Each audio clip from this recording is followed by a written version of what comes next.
በአዲስ አበባ ከተማ በተለያዩ ቦታዎች እየተንቀሳቀሱ የስርቆት ወንጀል ሲፈጽሙ የነበሩ ግለሰቦች በቁጥጥር ስር ዋሉ።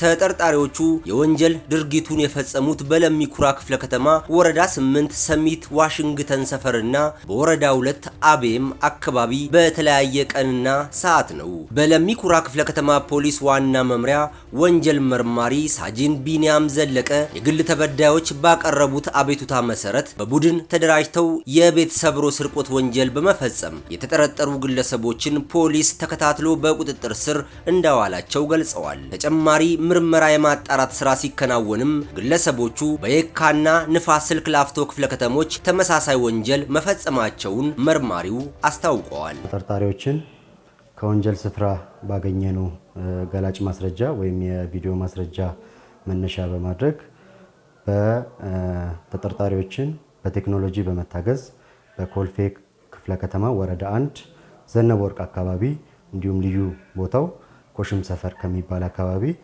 4 ተጠርጣሪዎችን ይዘን ምርመራ ስራችንን ጀምረናል ማለት ነው። ምርመራ መዝገቦችን በስፋትና በጥልቀት በመመርመር ለክፍሉ አቃቤ ሕግ በማቅረብ ፌደራል የመጀመሪያ ደረጃ ፍርድ ቤት 3ኛ አርቲዲ ምድብ ችሎት ተጠርጣሪዎችን ያቀረበንና በማረሚያ ሆነው ጉዳያቸውን እንዲከታተሉ ውሳኔ የተሰጠ መሆኑን ገልጻለሁ። ወንጀል ፈጻሚዎች የክረምት ወቅትን እንደ ምቹ አጋጣሚ በመጠቀም የስርቆት ወንጀል ሊፈጽሙ እንደሚችሉ ህብረተሰቡ ተገንዝቦ አስፈላጊውን ጥንቃቄ ማድረግ እንደሚገባው ሳጅን ቢኒያም ዘለቀ በመልእክታቸው አሳስበዋል። በቤት ሰብሮ ስርቆት እንዲሁም በስርቆት ወንጀሎች ምርመራችንን በስፋት ስናጣራ ቆይተን የግል ተበዳዮች የተያዙ ኤግዚቢቶችን በለሚ ኩራ ክፍለ ከተማ መሪ ፖሊስ ጣቢያ ላይ በኤግዚቢትነት ያስቀመጥን ስለሆነ አሁን በምርመራ መዝገብ የከሳሽነት ቃል የሰጡትም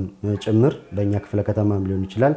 እንዲሁም ተጠርጣሪዎች በወንጀለኛ መቅጫ ስነ ስርዓት ከ27(2) ቃላቸውን ሲሰጡ ወንጀል ፈጽመናል ካሉባቸው ቦታዎች መካከል በንፋስ ስልክ ላፍቶ ክፍለ ከተማ ሃና ማርያም አካባቢ እንዲሁም ጀሞ 3 አካባቢ ወንጀሎችን ፈጽመናል ያሉ ሲሆን በየካ ክፍለ ከተማም እንዲሁም አቤም አካባቢዎች ላይ ወንጀል እንደፈጸሙ የተናገሩ በመሆኑ ከዚህ መነሻ በማድረግ በዛ አካባቢ ላይ የቤት ሰብሮ ስርቆት የተፈጸመባቸው የግል ተበዳዮች በእኛ በለሚ ኩራ ክፍለ ከተማ መሪ ፖሊስ ጣቢያ እየሄዳችሁ የግል ንብረታችሁን እንድትመርጡ ጥሬን አቀርባለሁ።